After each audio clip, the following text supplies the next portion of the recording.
প্রিয় ভিউয়ার্স, আসসালামু আলাইকুম। আশা করি সকলে ভালো আছেন। আজকের নতুন ভিডিওতে আপনাদেরকে দেখাবো কিভাবে পুলিশ ক্লিয়ারেন্স আবেদন করতে হয় এবং পুলিশ ক্লিয়ারেন্সের টাকা পরিশোধ করে ব্যাংক চালান অনলাইন থেকে কিভাবে নিতে হয়। তো এখন আমরা মূল ভিডিওতে চলে যাই।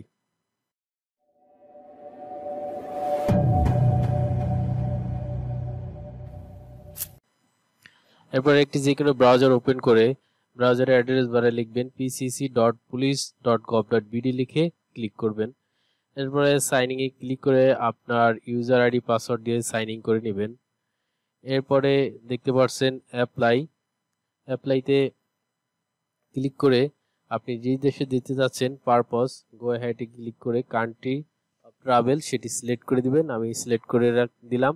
এরপরে দেখতে পাচ্ছেন আপনার পাসপোর্ট নাম্বার, আপনি এটা খুব সাবধানবশত দেখে দেখে লিখে দিবেন যাতে কোনো ভুল না হয়। তারপর দেখতে পাচ্ছেন issue country, issue date, issue place রয়েছে।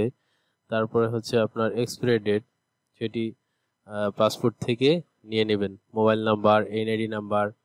তারপরে দেখতে পাচ্ছেন এখানে আপনার ফুল নেম দিবেন। তারপরে হচ্ছে father's name oblique husband name. তারপরে রিলেশন কি রয়েছে, ফাদার হলে ফাদার, স্পোজ হলে স্পোজ, সেটি আপনারা সুন্দরভাবে বসিয়ে দেবেন। তারপর ডেট অফ বার্থ দিয়ে আপনার একটি পাসপোর্ট সাইজের ছবি এখান থেকে আপলোড করে নেবেন। তো আমি এখানে ক্লিক করে দিলাম। ক্লিক করার পরে সেভ অ্যান্ড নেক্সটে ক্লিক করবেন।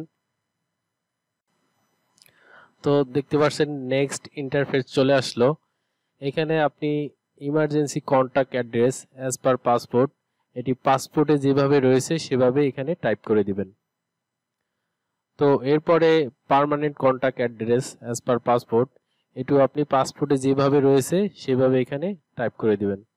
দেখতে পাচ্ছেন প্রেজেন্ট অ্যাড্রেস, এটি আপনি যেখানে অবস্থান করে যে জেলায় অবস্থান করবেন সেই জেলার ঠিকানাটা এখানে দিয়ে দিবেন, অর্থাৎ থানা বা জেলা যেখানে থাকেন না কেন। এরপরে সেভ অ্যান্ড নেক্সট দিয়ে দিবেন।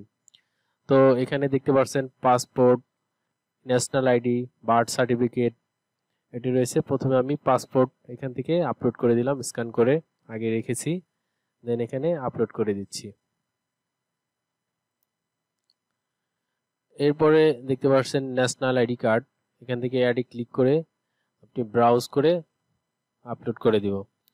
তো এখানে দেখতে পাচ্ছেন এটি আমার এখানে যেটা নির্ধারণ করা আছে তার থেকে বেশি কেবি রয়েছে।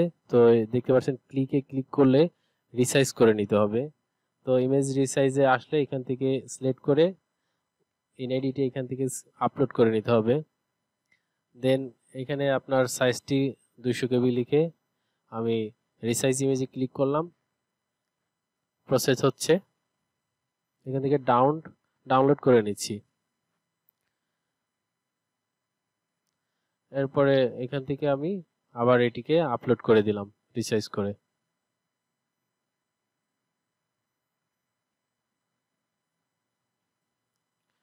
তো এরপরে যদি আপনার বার্থ সার্টিফিকেট থাকে সেটি এখানে আপলোড করে দিবেন, আমি দিচ্ছি না। এরপর রয়েছে ওয়ার্ড কাউন্সিলর সার্টিফিকেট, সেটিও আপলোড করে দিচ্ছি।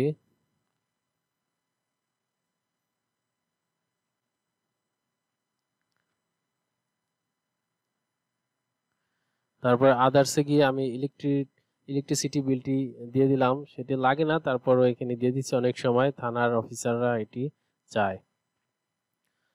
তো এরপরে এখান থেকে আমি সেভে ক্লিক করে দিলাম। এখানে আপনার পুরো আবেদনের ডিটেলসটি এখানে চলে আসবে, আপনি একবার দেখে মিলিয়ে নেবেন যাতে কোনো ভুল না হয়। ভুল থাকলে আপনি আবার এখান থেকে ফাইনাল দেওয়ার পূর্বে এডিট করে কারেকশন করে নিতে পারবেন। তো আমি দেখছি সব ঠিক আছে আমার, তারপর ফাইনালে টিক মার্ক দিয়ে কনফার্ম করে দিচ্ছি।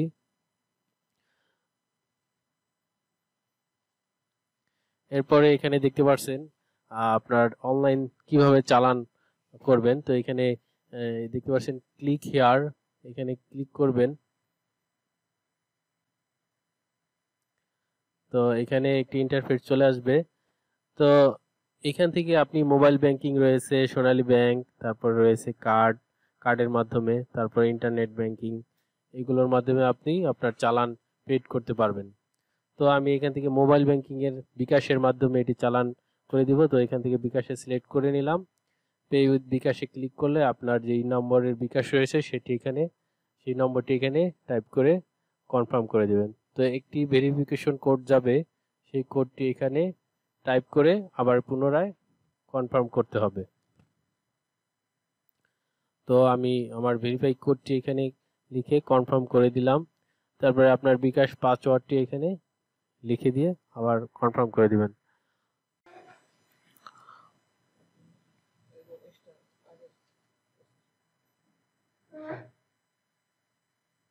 একটু অপেক্ষা করার পরে দেখতে পারবেন আপনার পুলিশ ক্লিয়ারেন্স যে চালানটি সেটি এখানে চলে আসবে।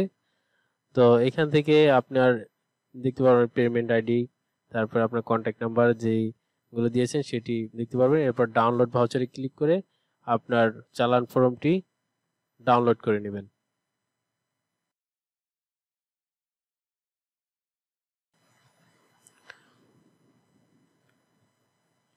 এখানে দেখতে পাচ্ছেন 2 নম্বরে স্ক্যান অ্যান্ড ক্লিক হেয়ার, এখানে ক্লিক করবেন।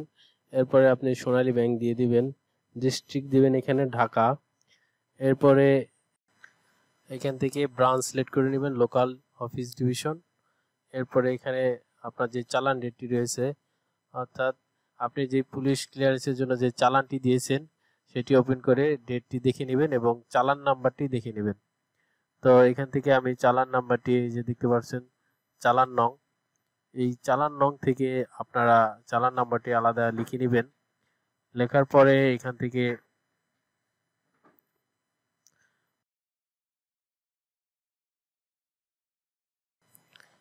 আমি এখান থেকে চালান ডেট দিয়ে দিলাম। এরপরে ওই চালান নাম্বারটি লিখেছিলাম ওই চালান নাম্বারটি এখানে টাইপ করে দিচ্ছি। টাইপ করা শেষ হয়ে গেলে এখানে দেখতে পাচ্ছেন চেক চালান, এই চেক চালানে ক্লিক করবেন। তো আপনি যেই নামে চালান দিয়েছেন সেই নামটি এখানে শো করবে। এরপরে ডকুমেন্ট ফাইল থেকে কাঙ্ক্ষিত চালানটি আপলোড করে দিবেন। তো আমি আপলোড করে দিলাম। তো দেখতে পাচ্ছেন এখান থেকে application reference number, passport number, ফিনিশে চলে আসলো। তো এখান থেকে আপনারা যে ফিনিশ লেখাটি রয়েছে সেখানে ক্লিক করবেন, তাহলে আপনার আবেদনটি কমপ্লিট হয়ে গেল। তো দেখতে পাচ্ছেন আপনার ড্যাশবোর্ডে চলে আসলো। এখান থেকে যে রেফারেন্স নাম্বার, অ্যাপ্লিকেশন সাবমিটেড, এখান থেকে আপনি চাইলে এই যে রেফারেন্স নাম্বারের উপরে ক্লিক করে এটিকে আপনি প্রিন্ট করে নেবেন। তো আশা করি বুঝতে পারছেন কিভাবে একটি পুলিশ ক্লিয়ারেন্স আবেদন করতে হয়। আর আমার ভিডিওটি ভালো লেগে থাকলে অবশ্যই লাইক অ্যান্ড শেয়ার করে দিবেন।